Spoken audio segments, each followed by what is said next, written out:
உலக தமிழ் நெஞ்சங்கள் அனைவருக்கும் வணக்கம். இன்னைக்கான இந்த வீடியோவில் இன்று அமாவாசை, அதோடு சேர்த்து சூரிய கிரகணம். இந்த பொருளை சிவபெருமானுடைய ஆலயத்திற்கு நீங்கள் வாங்கி சென்றால் போது உங்களுடைய கஷ்டங்கள் அனைத்தும் கரைந்து போகும். என்ன செய்யணும் அப்படின்றத பற்றி இந்த வீடியோவில் பார்க்கலாம். வீடியோக்குள்ளே போகிறதுக்கு முன்னாடி என்னோட சேனலை சப்ஸ்கிரைப் பண்ணிக்கோங்க. பக்கத்தில் இருக்கக்கூடிய பெல் பட்டனையும் ப்ரெஸ் பண்ணிக்கோங்க.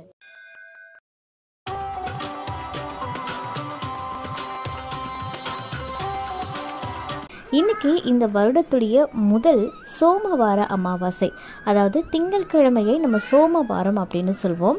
ஸோ இந்த திங்கட்கிழமையில் வரக்கூடிய அமாவாசையை சோமவார அமாவாசை அப்படின்னு சொல்வோம். அது இன்னைக்கு ஏப்ரல் 8ஆம் தேதி இருக்குங்க. இந்த நாளில் இன்னொரு விசேஷம் என்ன அப்படின்னா, இன்னைக்கு சூரிய கிரகணமும் இருக்கு. ஸோ இந்த நாளில் நீங்கள் ஏதாவது ஒரு முக்கியமான விஷயம் செய்யும் போது அது நல்ல ஒரு நன்மையை கொடுக்கும், நமக்கு இருக்கக்கூடிய தடைகளை நீக்கும் அப்படின்னு சொல்லப்படுது. இந்த சோமவார அமாவாசை அன்னைக்கு பார்த்தீங்க அப்படின்னா, சிவபெருமானுக்கு நீங்கள் அபிஷேகம் செஞ்சீங்க அப்படின்னா ரொம்ப நல்லது. நீங்கள் உங்கள் வீடுகளில் சிவனுடைய சிலை, அதாவது லிங்கம் வச்சுருக்கீங்க அப்படின்னா, நீங்கள் இந்த மாதிரி நீங்கள் பச்சை பாலில் கொஞ்சமாக தயிர், தேன் கலந்து 4 புறமும் நெய் தீபம் ஏற்றி சிவபெருமானுக்கு அபிஷேகம் செஞ்சீங்க அப்படின்னா ரொம்ப ரொம்ப நல்லதுங்க. அதே மாதிரி இன்னைக்கு நீங்கள் என்ன செய்யணும் அப்படின்னு பார்த்தீங்கன்னா, அரச மரம் இருக்குது பார்த்தீங்கன்னா, அந்த அரச மரத்துக்கு தண்ணீர் விடணும். அப்புறம் சாயந்தர நேரத்தில் எண்ணெய் விளக்கு, நல்லெண்ணெய் விளக்கு அங்கே அரச மரத்துக்கு அடியில் ஏற்றுங்க. அதே மாதிரி அங்கே அரச மரத்துக்கு அடியிலேயே நீங்கள் உட்காந்துட்டு பித்ரு சூக்தம் அப்படின்னு சொல்லிட்டு உங்களுக்கு யூடியூப்பில் போட்டிங்கன்னா கிடைக்கும். அதை நீங்கள் ப்ளே பண்ணிவிட்டு அது கூடயே நீங்கள் பாராயணம் செய்தீங்க அப்படின்னா உங்களுடைய வறுமை நீங்கும், முன்னோர்கள் மகிழ்ச்சி அடைவாங்க அப்படின்னு சொல்லப்படுது. இன்றைக்கி நான் முன்னாடி சொல்லியிருந்த மாதிரி சூரிய கிரகணமும் இருக்கிறதுனால சூரிய அஸ்தமனம் ஆனதுக்கு அப்புறமா ஏரி இல்லைன்னா ஆற்றில் ஒரு மாவிளக்கு வைக்கணும். முன்னோர்கள் பார்த்திங்கன்னா பொதுவாக இந்த அமாவாசை அன்னைக்கு பூமிக்கு வருவாங்க.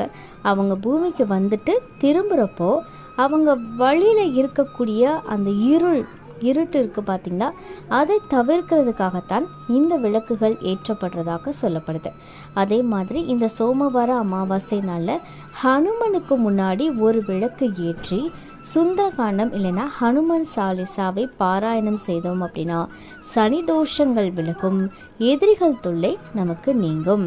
முக்கியமாக பார்த்தீங்கன்னா கருட புராணத்தில் என்ன சொல்லியிருக்காங்கன்னா, இந்த அமாவாசை நாளில் தெற்கு திசையில் கோசாலை அல்லது தாபால ஒரு விளக்கு ஏற்றி பித்ரு கவசம், பித்து ஸ்தோத்திரம் படித்தோம் அப்படின்னா ரொம்ப நல்லது அப்படின்னு சொல்லியிருக்காங்க. அதே மாதிரி லக்ஷ்மி தேவியை சாந்தப்படுத்துறதுக்கு இன்னைக்கு நீங்கள் குங்குமப்பூவில் நெய் தீபம் ஏற்றினீங்க அப்படின்னா ரொம்ப நல்லது அப்படின்னு சொல்லப்படுது. உங்களுக்கு குங்குமப்பூ வாங்க முடியும் அப்படின்னா நீங்கள் இந்த மாதிரி செய்யலாம். இல்லைன்னா இந்த விஷயத்தை நீங்கள் தவிர்த்துக்கலாம். மற்ற பரிகாரங்கள் உங்களுக்கு எது செய்ய முடியுதோ அதை இந்த அமாவாசை நாளில் நீங்கள் செஞ்சீங்க அப்படின்னா அதி அற்புதமான பலன் உங்களுக்கு நிச்சயமாக கிடைக்கும். இந்த தகவல் உங்களுக்கு பயனுள்ளதாக இருக்குது அப்படின்னா மறக்காம உங்கள் நண்பர்கள் கூட பகிர்ந்துக்கோங்க. மேலும் இது போன்ற ஆன்மீக தகவல்களுக்கு என்னுடைய சேனலை நீங்கள் சப்ஸ்கிரைப் பண்ணிவிட்டு பக்கத்தில் இருக்கக்கூடிய பெல் ஐக்கானையும் ப்ரெஸ் பண்ணிக்கோங்க. நன்றி.